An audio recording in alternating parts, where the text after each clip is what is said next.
Kita lanjutkan dialog kita pagi ini masih bersama dengan epidemiolog Universitas Indonesia Pak Tri Yunis Miko Wahyono. Pak Yunis, kita lanjutkan pembicaraan kita tadi. Kita sempat membahas terkait dengan PPKM Mikro yang masih kurang ketat ini untuk upaya pencegahan COVID-19-nya.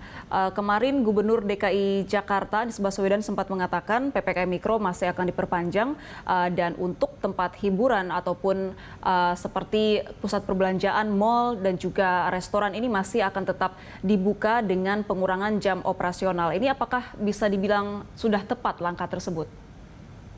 Ya, jadi kecukupan itu harusnya dievaluasi. Jadi PPKM itu sudah 3 bulan dilaksanakan, ya, harusnya dievaluasi. Evaluasinya tapi dengan surveillance yang benar, dengan tes yang benar. Kalau kemudian seperti kemarin begitu, seolah-olah PPKM-nya sudah benar begitu, karena kasusnya menurun begitu, seolah-olah. Jadi kita mau melakukan evaluasi seolah-olah. Jadi menurut saya itu yang menurut saya salah begitu, karena kalau seolah-olah itu adalah settingan. Jadi kalau dalam istilah film begitu itu settingan. Jadi menurut saya jangan settingan, karena menurut saya penyakit COVID itu naturali atau alamiah. Kemudian kita tidak bisa men-settingnya. Kemudian varian baru juga itu alamiah. Jadi sifat alamiahnya itu berat begitu, Mbak. Daya penularannya 10 kali lipat dari varian asli. Kemudian case fatality rate juga berat, bahkan menyerang usia muda dengan kondisi yang berat. Severity itu nggak mengenal usia lagi. Kalau yang varian lama itu akan berat pada usia yang di atas 55 tahun. Kemudian orang dengan komorbid baru berat.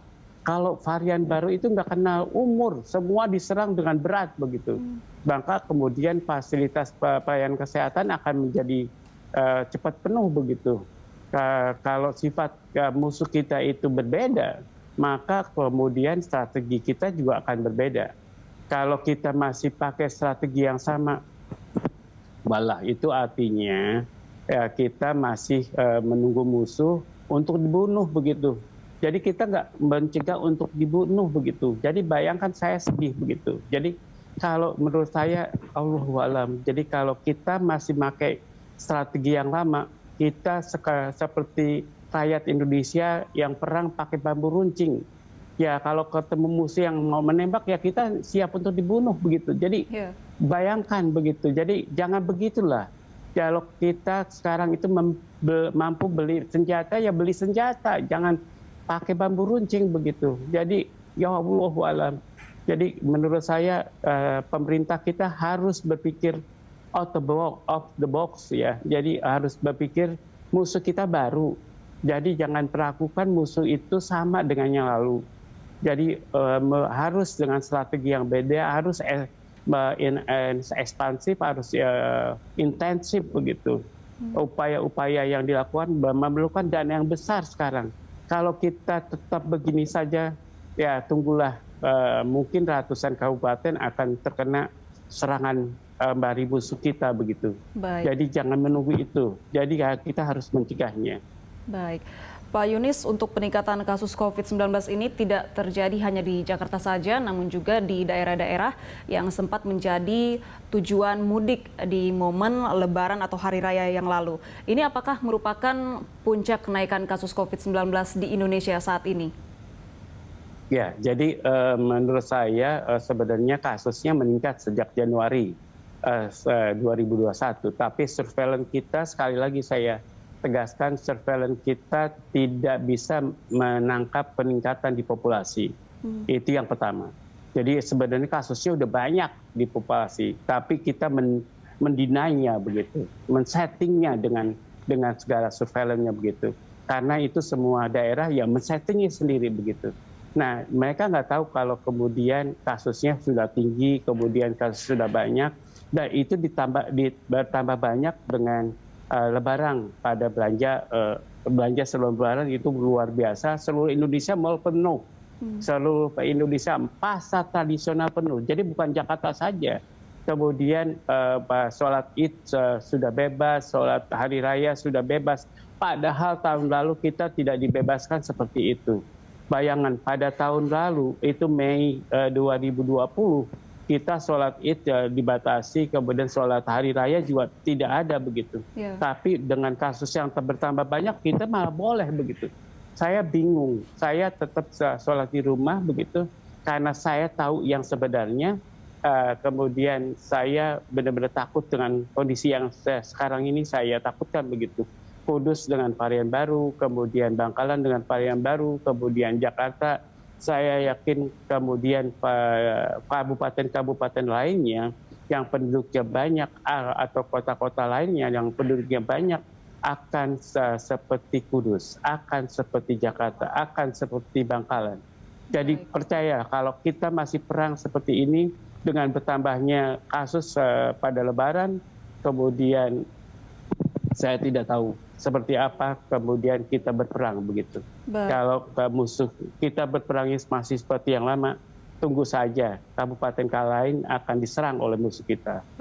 Kira-kira begitu. Ada kemungkinan besar penyebaran kasus positif di lapangan ini lebih tinggi ya Pak dibandingkan angka atau statistik yang ada saat ini. Nah, dengan adanya pertimbangan ini apakah kita perlu melakukan lockdown lokal, Pak? Ya, seharusnya lockdown itu perlu dipertimbangkan pada waktu Kudus. Saya menyarankan kabupaten itu ditutup supaya varian barunya tidak menyebar ke daerah lain. Jadi supaya semua kasus itu ditutup. Bangkalan itu kan sebenarnya ditutup, tapi tidak tanggung-tanggung begitu. Hanya yang ke Surabaya yang ditutup. Kemudian orang lain yang ke kabupaten lain dibiarkan terbuka. Harusnya ditutup kota Bangkalan itu. Kota Bangkalan sudah melakukan lockdown tingkat kecamatan. Jadi bahkan di Kudus tidak melakukan lockdown tingkat kecamatan, masih tingkat desa begitu. Jadi menurut saya itu strategi yang salah. Kalau itu varian baru, kita berhadapan dengan varian baru, maka kita harus menutup daerah itu. Kabupaten itu kita lockdown. Ya, jadi Bangkalan kita lockdown, harusnya begitu. Jakarta kita lockdown. Kalau jangan sampai menyebar. Kalau sekarang menurut saya kalau nggak di lockdown, ya sebentar lagi Depok akan menyusul, sebentar lagi Bekasi akan menyusul begitu. Karena keretanya nggak bisa diberhentikan begitu, Mbak. Kalau menurut saya harusnya kereta itu diberhentikan, KRL itu diberhentikan. Jadi kalau bayangkan kalau kemudian varian baru itu sudah menyebar lewat apapun ke Depok dan Bekasi atau ke Karawang, kemudian semuanya itu menyebar. Siapa yang bisa mengetahui itu?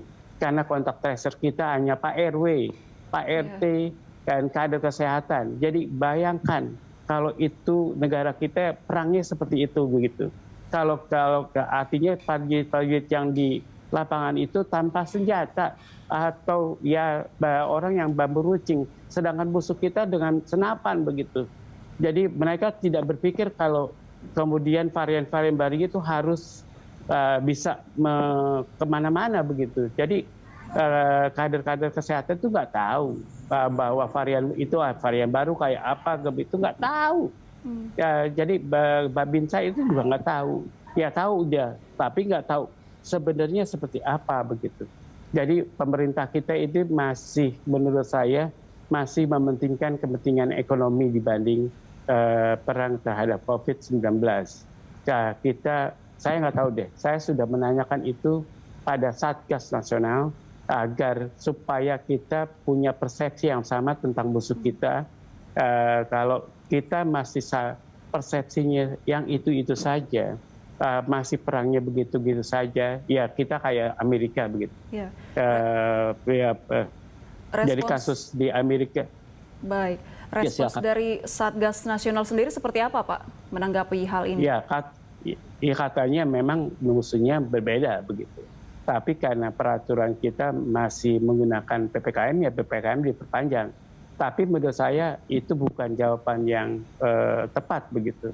Jawaban yang tepat, ya saya mau kemudian Satgas itu punya persepsi yang berbeda, punya niat, walaupun kemudian pembawa acaranya niatnya gimana begitu, niatnya sama nggak? Masih sama begitu. Jadi menurut saya niatnya itu dalam roadmap itu harus kemudian berbeda begitu. Jadi harusnya ya, roadmap kita juga diperbaiki, kemudian anggaran kita diperbaiki. Kalau tidak diperbaiki, ya kita artinya masih pakai bambu. Ya, jadi kita dengan musuh yang baru, tapi pakai bambu runcing. Ya pasti akan menangis.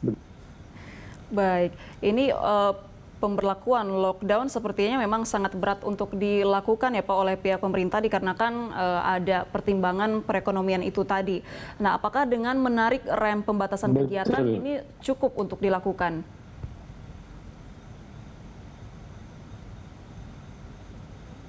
Ya,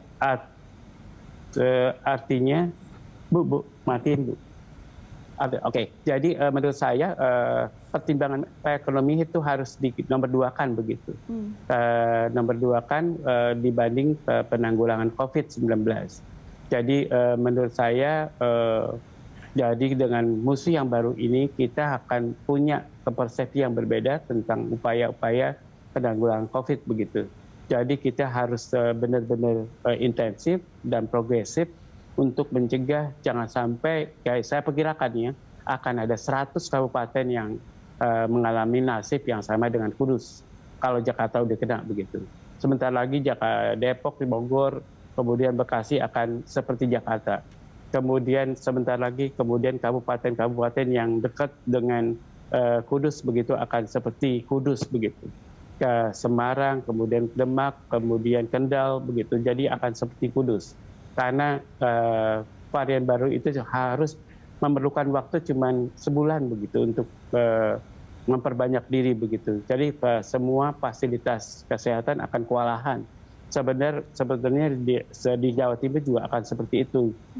Jadi kabupaten Bangkalan baru akan terjadi di Jawa Timur. Jadi percayalah. Jadi kabupaten kemudian Banyuwangi, kemudian Jember, semua akan seperti Bangkalan begitu. Jadi perkiraan saya seperti itu karena perkiraan saya itu berdasarkan data, kemudian berdasarkan sifat-sifat varian baru, kemudian ya tinggal tunggu sebulan. Kabupaten Kudus akan menjadi banyak di Indonesia kalau kita masih berperang seperti sekarang, Mbak. Baik, harus ada perombakan cara penanganan ya Pak Yunis. Pak Yunis, terakhir menurut Anda apa langkah praktikal yang paling mungkin kita lakukan saat ini? Ya, yang paling mungkin dilakukan adalah dengan mempercepat di daerah berisiko begitu. Percepat adalah satu adalah vaksinasi, yang kedua adalah upaya-upaya penanggulangan COVID begitu. Mempercepat artinya mempercepat upaya-upaya tadi. Intensifikasi, kemudian progresivitas begitu. Artinya biaya yang dibutuhkan ya memang mahal begitu untuk meninggikan intensifikasi atau melakukan progresivitas upaya-upaya penanggulangan COVID di kabupaten sebenarnya menurut saya bisa diakses gitu. Kabupaten mana yang berisiko kalau surveillance itu berjalan dengan baik begitu. Karena otak dari upaya penanggulangan ini adalah surveillance. Kalau surveillance dimatikan seperti yang kemarin, yaitu otak kita mati. Jadi jangan matikan surveillance kita. Jadi biarkan daerah-daerah itu apa adanya. Jangan sampai daerah-daerah itu mengalami nasib seperti Kudus, nasib seperti Jakarta, nasib seperti Bangkalan. Jangan biarkan. Mari kita perang dengan baik. Biarkan surveillance itu berjalan normal begitu, dengan apa adanya, jangan dimanipulasi atau dilakukan sesuatu sehingga tidak berjalan normal begitu. Baik. Jadi biarkan berjalan normal karena itu adalah otak dari upaya-upaya penanggulangan COVID-19 di daerah Anda. Baik, kita harapkan pemerintah segera melakukan evaluasi dan adanya penyusunan roadmap yang baru ya Pak untuk menghadapi musuh baru ini, yaitu varian baru yang membuat percepatan penularan COVID-19 ini semakin luas dan menyebabkan angka lonjakan positif kasus COVID semakin tinggi saat ini. Terima kasih banyak Pak Yunis sudah bersama kami di Good Morning Pagi ini. Sehat selalu Pak.